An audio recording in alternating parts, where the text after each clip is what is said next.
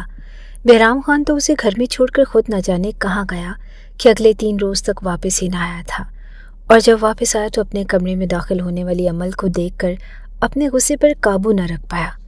گاڑی ایک جھٹکے سے گھر کے سامنے رکی تو عمل ہوش کی دنیا میں آئی۔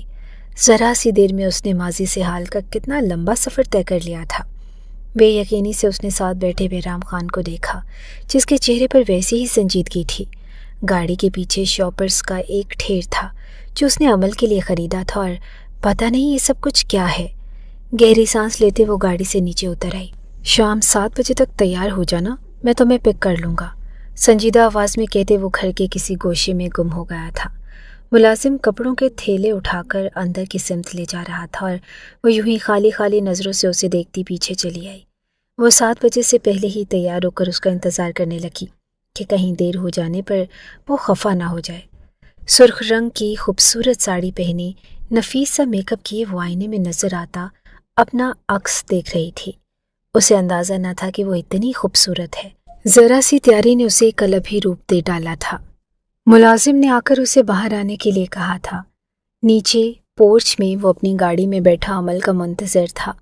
وہ باریک ہیل میں آہستگی سے چلتے اس کے برابر آ کر بیٹھی۔ بہرام خان نے ایک سرسری نگاہ اس پر ڈالی، اور ایک پل کے لیے جیسے وقت ٹھہر سا گیا۔ وہ چند ساتوں کے لیے اپنی نگاہ نہ ہٹا سکا۔ کاجل میں ڈوبی سبز آنکھیں، خوبصورت ہیئر سٹائل میں جکڑے بال، اور مرمری وجود پر پھسلتی سرخ ساڑی۔ عمل نے مڑ کر اسے دیکھا۔ بہرام خان کے چہرے پر الگ طرح کے ہی جذبات تھے۔ چلیں؟ وہ بری طرح سے گڑبڑا گئی۔ بہرام خان نے اپنی نگاہیں چرائیں۔ ہاں چلو، سنجیدگی سے کہتے اس نے گاڑی سٹارٹ کر دی۔ پورا راستہ وہ خاموش رہا اور عمل کھڑکی سے باہر دیکھتی رہی۔ ولیمے کی تقریب انتہائی شاندار تھی۔ شہر کے مشہور ہوٹل میں کامران ان کا انتظار کر رہا تھا، اور بہرام خان کو دیکھتے ہی وہ کھل اٹھا۔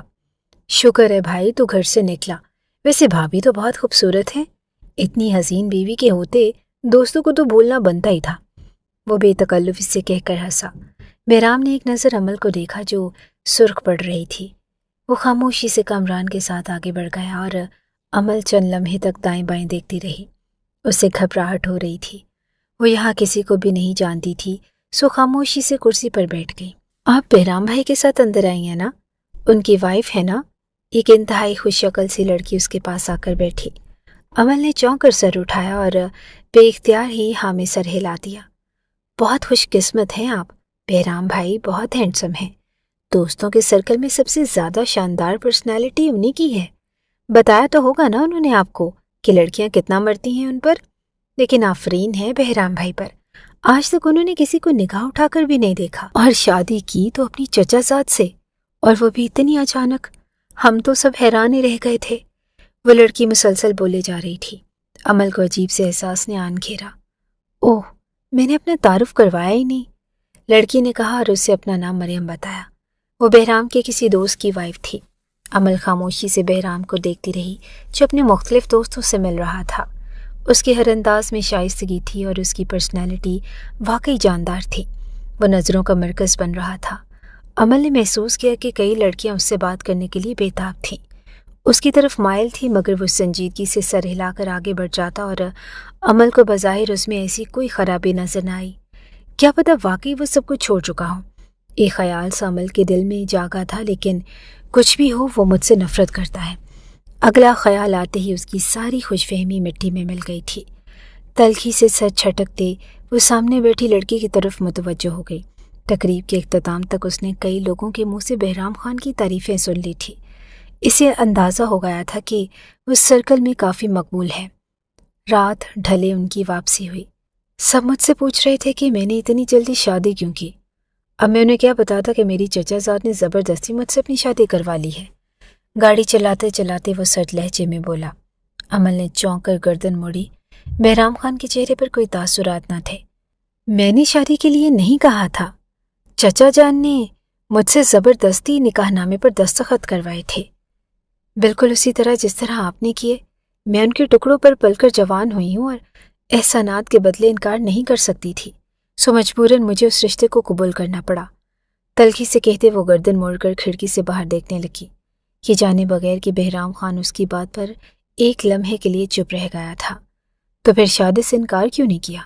اب کی بار پھر وہ سنجیدگی سے بولا۔ امل چند لمحے تک خاموش رہی۔ کیونکہ میں احسان فراموش نہیں ہوں، آپ میرے ساتھ جو بھی سلوک کریں میں خوشی سے قبول کر لوں گی۔ آخر آپ کے والدین نے مجھے پالا ہے۔ امل کے لہجے میں نامحسوس ہی تھکن اتر آئی۔ بہرام نے رخ موڑ کر چند ثانیہ تک اسے دیکھا۔ سیٹ کی پشت سے ٹیک لگائے وہ کسی اور ہی دنیا میں گم نظر آتی تھی۔ بہرام کے دل میں تعصب کھر کرنے لگا اور اپنے خیالات کو چھلکتے وہ رخ موڑ کر گاڑی ڈرائیو کرنے لگا تھا۔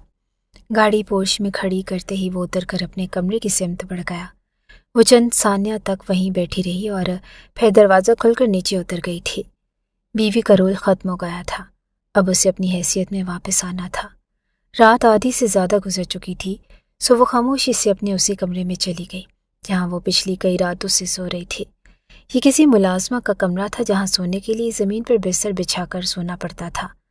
گہری سانس لیتے اس نے دیوار کے ساتھ رکھی میز پر سے بستر اٹھایا اور زمین پر بچھانے لگی، مگر لیٹنے سے پہلے چینج کرنا ضروری تھا۔ اس میک اپ اور چمکتی ہوئی ساڑی میں وہ یوں رات بھر نہیں سو سکتی تھی۔ چند لمحے تک وہ وہیں انگلیاں چٹکھاتی رہی۔ کیا کروں؟ کمرے میں جا کر کپڑے لاؤں یا نہیں؟ کل والا جوڑا بھی اسی کے واش روم میں ٹنگا تھا۔ امل نے بے بسی سے اپنی آنکھیں میچی۔ جانا تو تھا ہی، سو دل کڑا کر کے وہ کمرے سے باہر نکل گئی۔ بہرام خان کے کمرے کا دروازہ بند تھا، شاید وہ سو چکا تھا، لیکن اتنی جلدی کیسے؟ وہ اندر ہی اندر اپنے آپ سے الجھ رہی تھی اور آہستگی سے دروازے پر دستک دے کر وہ اندر داخل ہوئی۔ وہ ڈریسنگ ٹیبل کے سامنے کھڑا تھا اور اپنی شرٹ کے بٹن کھول رہا تھا۔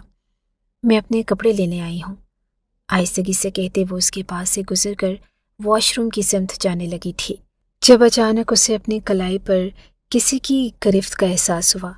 وہ جھٹکا کھا کر مڑی تھی، وہ اس کے سامنے کھڑا تھا۔ امل اندازہ نہ کر پائی کہ بہرام خان کے چہرے پر کیسے تاثرات تھے۔ میں صرف اپنے کپڑے لینے آئی ہوں، ابھی چلی جاؤں گی، وہ بہت مشکل سے بولی۔ بہرام خان نے اسے آہستہ سے اپنے سامنے کیا۔ اگر تم احسان فراموش نہیں ہو تو جس کام کے لیے تمہیں حویلی والوں نے یہاں بھیجا ہے وہ کرتی کیوں نہیں؟ میری جاسوسی کرو نا، میرے گھر والوں کو فون کر کے بتاؤ کہ میں ایک بد کردار اور آوارہ شخص ہوں، شراب پیتا ہوں، لڑکیوں کو اپنے گھر میں لاتا ہوں۔ مجھ جیسی اولاد کو تو گھر سے نکال کر پھینک دینا چاہیے۔ دولت ہے تو صحیح، محبت اور باقی کسی چیز کی کیا ضرورت ہے؟ وہ تلخ لہجے میں کہہ رہا تھا۔ اس کے لہجے میں نہ جانے کتنے رویوں کے کانچ ٹوٹے تھے۔ امل نے حیرت سے اسے دیکھا۔ بابا جان نے جس روز مجھے حویلی سے نکالا تھا اس روز تک میں واقعی بالکل ویسا ہی تھا جیسا وہ مجھے سمجھتے ہیں، آوارہ، شرابی اور نہ جانے کیا کیا۔ یہ کاروبار میرے لیے صرف دولت کمانے کا ذریعہ تھا۔ میں رشتوں کو کچھ بھی نہیں سمجھتا تھا، لیکن حویلی سے نکالے جانے پر مجھے احساس ہوا کہ ٹھکرایا جانا کیسا ہوتا ہے۔ ہر وہ چیز جو میں پہلے بخوشی کیا کرتا تھا مجھے اس سے گھٹن ہونے لگی۔ شراب میرے لیے زہر بن گئی اور باقی ہر برائی کرتے ہوئے مجھے خود سے شرم آنے لگی۔ نتیجہ یہ نکلا کہ پہلے میرے وہ دوست جو میرے ساتھ رہنے پر فخر محسوس کرتے تھے خود بخود ہی مجھے چھوڑ گئے۔ شراب چھوٹی تو باقی ساری برائیاں خود ہی چھوٹ گئیں۔ میں نے بزنس پر توجہ دینی شروع کر دی، لیکن میں مسکرانا بھول گیا۔ میں نے زندگی کو اپنے ہاتھوں سے خراب کیا تھا، اسے صحیح کیسے کرنا ہے میں نہیں جانتا تھا۔ ہاں بس مجھے ایک چہرہ یاد تھا، تمہارا چہرہ۔ تم نے مجھے اس گھر سے نکلوایا تھا۔ میں تم سے کہیں نفرت کرتا تھا، لیکن آج مجھے احساس ہو رہا ہے کہ اگر اس روز تم وہ سچ نہ کہتی تو میں کبھی نہ بدلتا، میری زندگی یوں ہی برباد ہو جاتی۔ میں بدل تو گیا، لیکن بابا جان کو کبھی میرا یقین نہیں آیا۔ وہ ہمیشہ ان ملازمین سے میرے متعلق تفتیش کرواتے ہیں جو نہ تو ان کے وفادار ہیں نہ میرے، اسی لیے ہمیشہ میرے خلاف انہیں بھڑکاتے رہتے۔ اور 2 سال بعد بابا نے مجھے گھر بلایا بھی تو کس لیے؟ تم سے نکاح کرنے کے لیے، تاکہ تم انہیں یہ بتا سکو کہ میں کیا کرتا ہوں اور کیا نہیں۔ یا شاید انہوں نے ایک طرح سے میرا فرض ادا کر دیا ہے۔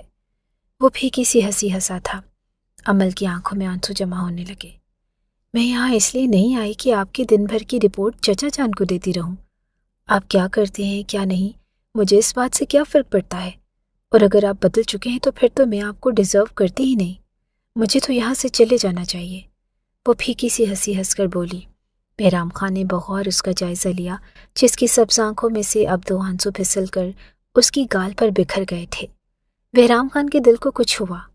وہ اس لڑکی سے اتنی ناجائز نفرت کیوں کرتا تھا؟ دھیرے سے آگے بڑھ کر اس نے عمل کا چہرہ اوپر کیا۔ وہ ساکت رہ گئی۔ میرا ماضی اگر داغدار ہے تو تمہارا تکلیف دے۔ میں جانتا ہوں اماں جان کا رویہ تمہارے ساتھ اچھا نہیں تھا، اور رویہ تو میرا بھی تمہارے ساتھ کبھی اچھا نہیں رہا۔ میں نے تمہیں ایک فالتو پرزے سے زیادہ کبھی اہمیت ہی نہیں دی، لیکن آج تمہارے ساتھ اس تقریب میں جا کر مجھے اندازہ ہوا کہ تم نے مجھے مکمل کر دیا ہے۔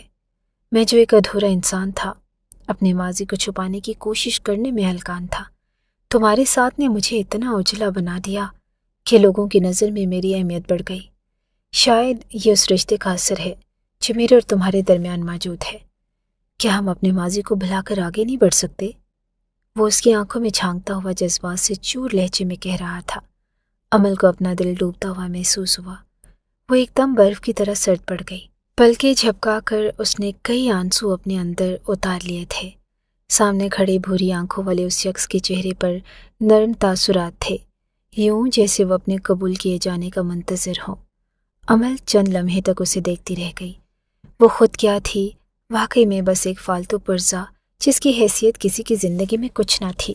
اگر سامنے کھڑا شخص اسے کھلے دل سے قبول کر رہا تھا، اسے اپنی بیوی کا درجہ دے رہا تھا، تو وہ انکار کیوں کرتی؟ عمل کے لبوں پر ایک مسکراہٹ پھیل گئی۔ بہرام نے بھی یقینی سے اسے مسکراتے دیکھا۔ Thank you. آہستگی سے اس کے ہاتھوں کو اپنے لبوں تک لے جاتے وہ جذب کے عالم میں بولا۔ عمل نے مسکرا کر سر جھٹکا۔ میں اپنے کپڑے لینے آئی تھی اور مجھے بہت نیند آئی ہے، آہستگی سے کہتے وہ اپنے آپ کو چھڑوانے لگی، مگر مخالف کا ایسا کوئی ارادہ نہ تھا۔ دھیرے سے اسے اپنے بازوؤں کی گرفت میں لگاتے بہرام خان نے اسے اپنے قریب کیا۔ یہ کمرہ، یہ شخص، یہ دل، اب ہر چیز تمہاری ہے۔ تم نے یہاں سے کہیں اور کیوں جانا ہے؟ وہ دھیرے سے اس سے سوال کر رہا تھا، جس کے جواب میں عمل کے پاس سوائے ایک شرمگی مسکراہٹ کی اور کچھ بھی نہ تھا۔ اس کے سینے میں منہ چھپاتے عمل نے جیسے اپنے آپ کو اس کے حوالے کر دیا تھا۔